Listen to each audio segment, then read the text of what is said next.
Nakikiusap po ako, ma'am. Walang-wala po kami ngayon. Hindi po talaga pwedeng operahan ang tatay nyo. Kailangan nyo pong mag-down kahit 200,000. Mas mahalaga pa ba ang pera kaysa sa buhay ng tao? Sumusunod lang po kami sa management. Putang ng buhay to. Ang hirap pag pinanganak ka mahirap. Huwag kang magmura, sir. Wala po kaming magagawa. Ma'am, mamamatay po ang tatay ko pag di na operahan. Guard! Maki-assist si sir palabas. Anong gagawin ko? Pupunta ako kay Governor. Pasensya ka na, sir. Trabaho lang po. Magandang araw po, Gobernadora. May sadya po sana ako sa inyo. Ma'am, emergency po sana. Nasa hospital po tatay ko. Teka lang, nawawala ako sa bilang. 4,500,000. Yung tatay ko nasa ospital. Kailangan down payment para maoperahan. Oh, anong gagawin ko? Mag-a-apply ka ba ng scholarship? Hindi po. Gusto ko lang sanang hiramin yung binayad kong tax 5 years ago. Ibabalik ko rin pag nakaluwag. Ano? Hihiramin ng tax? Nababaliw ka na ba? Sino ka ba? Bakit po? Pera ko naman yun ha. Pinaghirapan ko yun. Ako po si Pedro Cayod. Pedro Cayod? At tatay mo yung napabalita ang na-hit and run. Ah, okay. Naalala ko na. Napanood ko sa balita. Opo, tama po kayo. Tatay ko po siya at kailangang operahan. Di pa po nahuhuli yung nakasagasa at wala raw nakakita sa sasakyan kasi sira na rin yung mga CCTV na pinagawa nyo. Yan nga ang iniisip ko at gastos na naman ng milyon ng gobyerno ko niyan. Tapos ngayon manghiram ka ng pera galing sa tax mo? Pedro, ang tax ay sagradong obligasyon sa bayan. Hindi yan alkansya na pwedeng dukutin pag may emergency. Sagrado? Eh bakit nung isang buwan may bago kayong mansion sa Forbes? Tapos kahapon may bagong Land Cruiser na naman kayo? Are-regalo yun ng mga supporters. Saka marami akong negosyo so kaya kong bumili ng kahit ano. Supporters? Eh yung napabalita ang 250,000 na tip nyo sa Crocs Boy sa club nung Sabado? Supporter din yun? Fake news yun. AI generated. Gawa-gawa ng mga kalaban ko sa politika, sinisiraan ako. Teka, ba't ba nagpapaliwanag ako sa'yo ah? Wala kang karapatang alamin kung ano man na meron ako. Di yung galing sa tax mo or kaba ng bayan. Huwag na tayo maglokohan. Yung buwis ko di pwedeng hiramin para sa buhay ng tatay ko pero pwede waldasin para sa luho nyo? Watch your words! Anong ninanakaw Estewina Waldas? Reallocated funds ang tawag dun.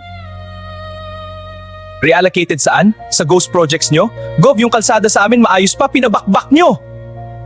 Ang dami mong alam ah. Beautification project yun. Para gumanda ang view ng kalsada. Eh yung tulay na pinatayo nyo sa Barangay Maputik? Walang ilog dun, Gov! May tulay pero walang ilog! Advanced thinking tawag dun, Pedro. Dahil sa patuloy na pagbaha, magkakaroon ng ilog dun in the future. Wala talagang alam mga tulad nyo. Visionary ako eh. Visionary? Yung flood control project nyo, bilyon ang budget pero nung umulan kahapon hanggang leeg ang baha. Yung dating tuyong lugar, naging water park na. Sumusobra ka na, Pedro! Puro ka akusasyon! Nasaan ang ebidensya mo? Pwede kitang kasuhan ng libel! Umalis ka sa harap ko! Heto ang 1,000. Pasalamat ka, binigyan pa kita at galing yan sa sariling bulsa ko. 1,000? Wag na ho, nakakahiya naman sa inyo. At ebidensya? Gov, tumingin ka sa bintana. Yung pabahay project nyo 5 years ago, hanggang ngayon poste pa lang. Nabubulok na yung pundasyon. Tanga! Architectural style yan. Ruins aesthetic. Uso yan sa Europe. Gov, maawa naman kayo. Nasa bingit ng kamatayan ng tatay ko. Kayo sagana, kami gutom at nanglilimo sa sarili naming perang ninanakaw nyo. Sumusobra ka na, Pedro! Kung may katibayan ka, mag-file ka ng kaso! Alam mo, wala kang matibay na ebidensya na ginalaw ko ang kaba ng bayan. Malinis ang konsensya ko. Palasimba ako. Ikaw, Pedro, nagsisimba ka ba? At lagi akong nagdo-donate sa mga simbahan dito. Itanong mo kay Padre Danmaso. Gov, maawa kayo sa tatay ko. Pahiramin nyo ko pang down payment. Guard, palabasin nga to! Nasisiraan na ata ng bait!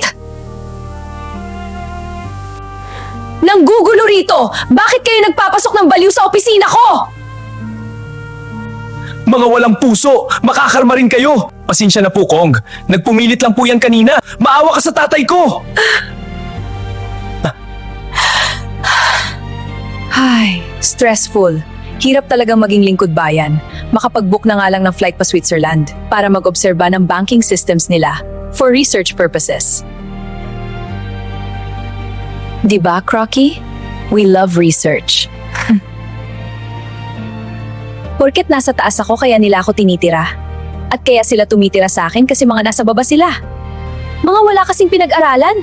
Toxic nitong mga hampas lupa. We need a break sometimes, Crocky.